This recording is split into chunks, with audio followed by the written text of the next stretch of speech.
So we're at the beginnings of the universe. We have over 600 authors on the website, and we've put so far 9 authors into VR.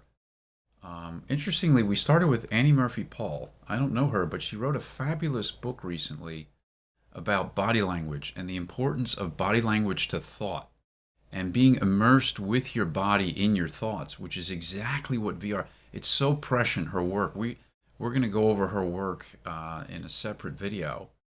And then we have Teilhard de Chardin.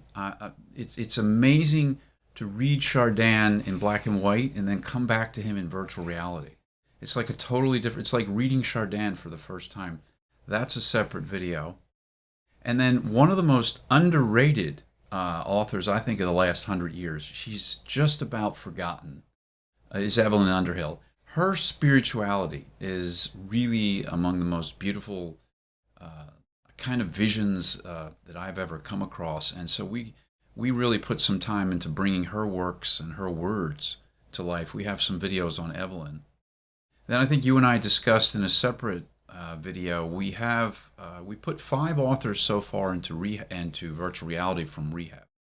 So we talked about Brianna's story, and then we have the other some of the other people from rehab down the aisle. And now what we're going to do is we're going to come into Martin Buber. It was really beautiful. Like if anyone asked me, what sort of sensibility and spirituality do we really want to bring into this metaverse as we come into it? What do we want to build in the 2020s?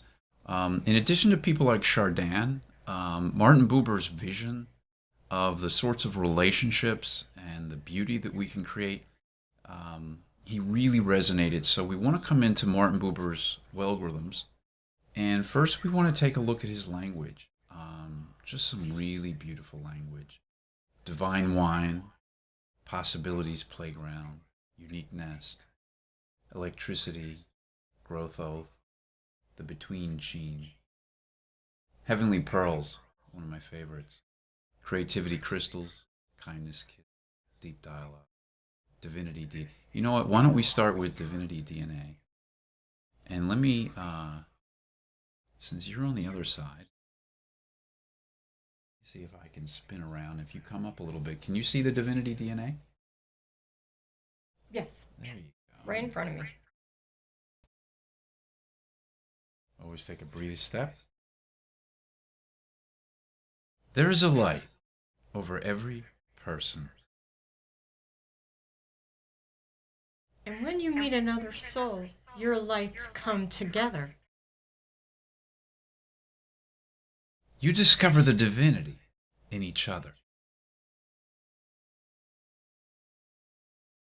A single light emerges from you. You feel the universal energy as a sea and yourself as a wave in it.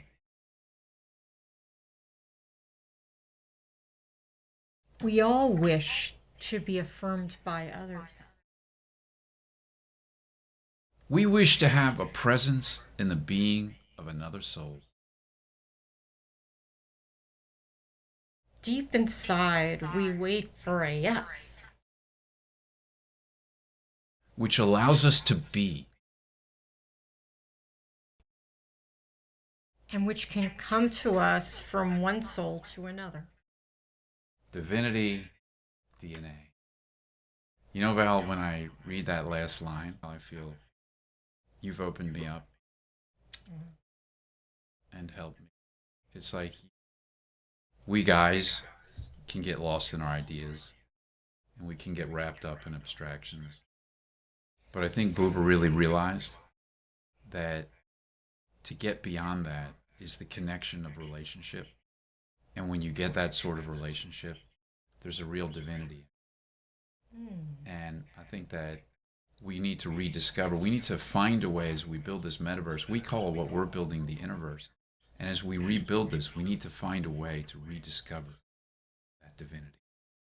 Then I like to spin around and I like to take a look before we do another wellgorithm by Buber. I just like to look to see what sort of things unfolding. The more wellgorithms that you do and the more that you interact, the more that the system starts to reveal to you.